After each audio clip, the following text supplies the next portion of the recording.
For people that are feeling isolated and alone, the way that they create community is to go do something that they love and just consistently show up. What we're seeing is that the world is largely disconnected and people think they're getting connection from social media when in reality they're not. It's just those mini hits of dopamine because they're getting notifications, right? Validation. With that being said, how do you see, or is there a path for us to create community and connection with social media and without it? Creating connection with social media, I think like this morning I'm a part of an online community that's primarily based, it's a global community, but it's primarily based in the US. So I was up at 5 a.m. to get on a call, but like it's making a commitment to show up at 5 a.m, right? I need to set an alarm, get up and be on the call. So I think if we're in an online community, how do we create connection through actually, if we can't physically connect with someone, how do we get onto a call and have a conversation and connect people at that space where they're at rather than just kind of like with our thumbs on a device. This piece that's playing out for teenagers at the moment is that they're kind of disconnected. When we were kids, we would, or when I was a kid, I'd get on my BMX and I'd just roll around the neighborhood and I'd see, oh, there's 3 bikes there. And I'd go and drop in, right? Something I loved doing was riding BMXs and kicking soccer balls and footies around. So if someone was playing a game of footy, you would just rock up even if they were complete strangers and go, hey, can I jump in? Which funnily enough happened at Adventure World a few weeks ago with my boys. I had a bunch of boys that I was looking after, and then these other lads come over and said, oh, can we have a game with you? And then I'm having this epic game of 8 on 8, right? So they kind of created what we did in our youth. So I think there's the piece with social media is like not getting caught up with the liking and the commenting, but actually physically connecting and getting on phone calls and conversations. So taking it a step up from just being tapping and liking. So I think that's one way that we can create connection with the social media piece. And then the other thing is like outside of that, the way that we can create connection is to do things that we love to do and do it with other people. Like we were just chatting about a guy at the gym has invited me to go and do a CrossFit comp. And it scares the shit out of me, but I actually love like pushing myself physically, and having a challenge like that will really suit me because I'll train for it and I'll be around people and we'll be training together. And that's what I've really been thinking about this year is how do I create community around me? For people that are feeling isolated and alone, the way that they create community is to go do something that they love and just consistently show up, put the reps in, I guess. And it might be awkward at first, but if you consistently show up to the same place over and over and over, eventually people are gonna start having conversations with you. I mean, Wolf's a classic example, right?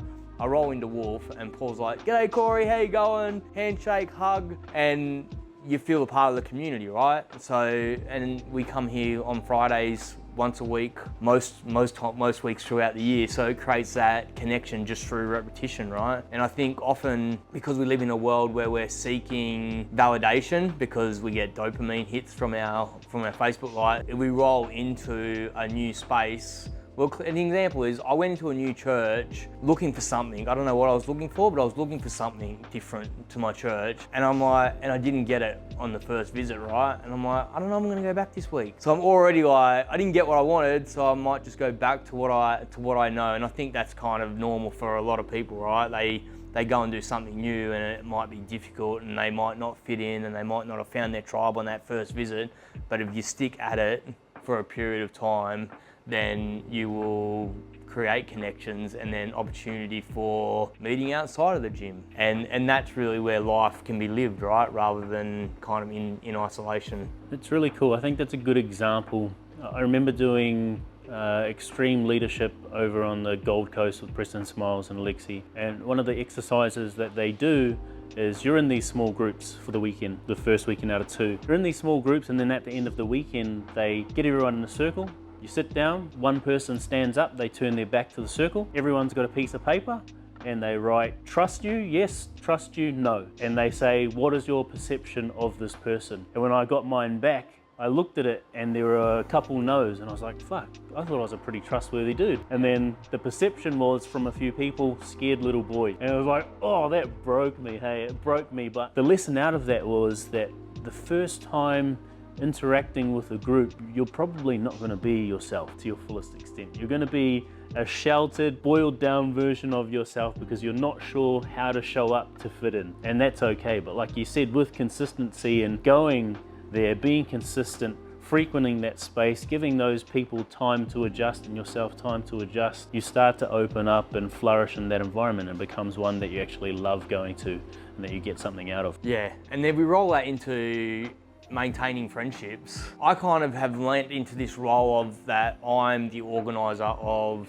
stuff to do with my mates. And I've been encouraging my teenager to do this. I'm like, if you don't organise it, no one is gonna do it. So just organise it. So it's been this like, we can have this story that comes up, or I have this story that comes up like, if I have to be the organiser, then maybe I'm not right. And then I go, well, I'm not gonna organise it, then we end up in this isolation bubble, right? So it's kind of like this spiral. So I'm really leaning into like, just being the organiser and reaching out and being comfortable with some people saying no, because I'm available midweek and drop people who work messages and go, hey, do you want to catch up today? Even if they're business owners, they're like, bro, I'm running a business, I can't midweek, you know? So I think I see these memes that go around and like, I'm gonna stop messaging people and see how many people message me back. You know, it's like That's lame.